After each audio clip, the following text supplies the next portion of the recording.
Magandang araw po sa inyong lahat. Tuturuan ko po kayong magluto ng isa na naman sa aking paboritong lutuin, ang chicken and corn soup.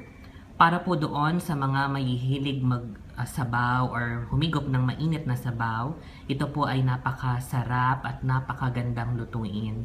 Para po sa mga gustong matutong magluto or hindi marunong magluto, panoorin niyo lamang po ang video na ito at sigurado po na sa aking munting paraan ay matututo po kayo kung paano magluto nitong chicken and corn soup. Ang mga sangkap sa pagluluto ng chicken and corn soup: bawang, sibuyas, luya, chicken breast cut into cubes, mixed vegetables, grated corn, 2 eggs, and 1½ teaspoon of cornstarch diluted in water. At gagamit din po tayo ng toyo, paminta at mantika sa kawali.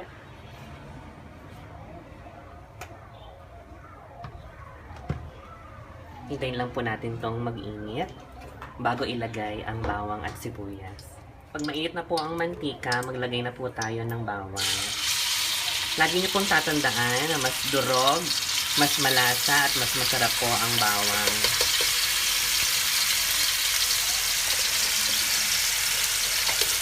Halo-haloin mo lang po. At huwag niyo pong susunogin ng bawang. Ilagay niyo na po ang sibuyas. Marami po akong maglagay ng sibuyas sa aking mga niluluto. Yan po ang sikreto ko. Dahil pag marami pong sibuyas, mas malasa, mas malinamnam. Nagbibigay po ito ng natural na tamis sa ating mga lutuin. Hintayin nyo lang pong lumambot ang sibuyas or maging transparent po yung kulay niya. Kapag malambot na po ang sibuyas, pwede nyo na pong isunod ang luya. At ikisa nyo lang po ang tatlong ingredients na ilagay nyo. Pagkatapos ilagay ang bawang, sibuyas at ang luya, pwede nyo na pong ilagay ang chicken breast cut into cubes at igisa-gisa nyo lamang sa katulad nito. Kapag nag-iba na po ang kulay ng manok, katulad nito na medyo namuti na siya, pwede nyo na pong ilagay ang tubig. Gaya po ng lagi kong sinasabi sa aking pagluluto, ang ilagay nyo pong tubig ay yung kumulo na. Ito po, ang measurement ko nito ay 1.5 liters of water na pinakulo ko po. Kung meron po kayong thermos katulad nito, magpakulo na po kayo ng hiwalay at saka nyo po siya ilagay sa linuluto nyo. Bakit po natin nagpapainit ng tubig bago ilagay? Kasi po, napapadali po nito ang cooking process, lalo na po sa mga nagmamadali, busy moms, or yung mga busy na tao na kailangan makapagluto ka agad, lalo na yung mga galing sa trabaho. Kapag naglagay po kayo kasi ng mainit na tubig na sa inyong linuluto, mas mapapabilis po ang pagkulo nito. Mas mapapaikli po ang oras. Pagkalagay po ng tubig, maaari nyo na rin pong isunod ang mais. Kung makikita nyo po ang mais ko, hindi siya masyadong durog.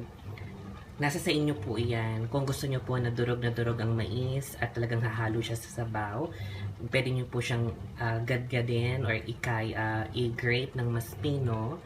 Pero po ako, gusto ko po meron pong konting texture, kaya medyo may buo-buo. Pagkaraan po ng 3 minuto, pwede nyo na pong ilagay ang carrots, ang green peas, o tinatawag po nating mixed vegetables. Pwede nyo na pong itong mabili sa grocery na naka-ready na po, para hindi na kayo mahirapan. Pakuluan nyo lang naman ulit ito ng mga 1 to 2 minutes at pwede na po kayong maglagay ng pampalasa. Pagkaraan po ng 1 to 2 minutes, pwede na po kayong maglagay ng pampalasa katulad ng soy sauce. Naglagay po ako dito ng 1 tablespoon of soy sauce at paminta at ang pampalasa at chicken cubes. Ngayon, pwede nyo pong i-adjust ang lasa ayon sa inyong panlasa or sa panlasa ng inyong pamilya o sa mga taong kakain ng inyong linuluto. I-adjust nyo lamang po siya ayon sa kanilang taste buds kasi iba-iba naman po ang panlasa. Pagkatapos nyo pong timplahan at sa tingin nyo naayon na ito sa inyong panlasa, inyo na pong ilagay ang tinunaw na cornstarch. Ito po ay 1½ teaspoon of cornstarch diluted in water. Tapos po, saka nyo siya haluin ng dahan-dahan. At mapapansin nyo pong lalapot na po ang inyong ginuluto.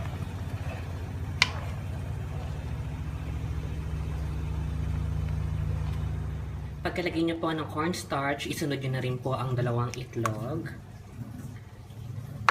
At haluin nyo lang din po ito ng continuously hanggang ma-dissolve or mas sumama ang itlog sa inyong sabaw. Tulad po nito.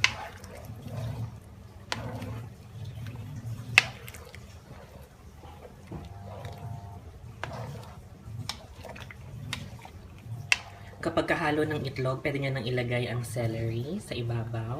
Ito po ang pang-finale. Sa iba po, pwede nyo kayong gumamit ng onion spring. Or kung meron po kayong dahon ng malunggay, mas maganda po dahil mas masustansya. So, nasa sa inyo po yan kung anong available sa inyong lugar. Tapos ihalo nyo lamang po siya at patay nyo na po yung apoy. At pwede na po itong... Pagkatapos mailagay ang lahat ng ingredients, ito na po ang ating napakasarap na chicken and corn soup. Enjoy eating!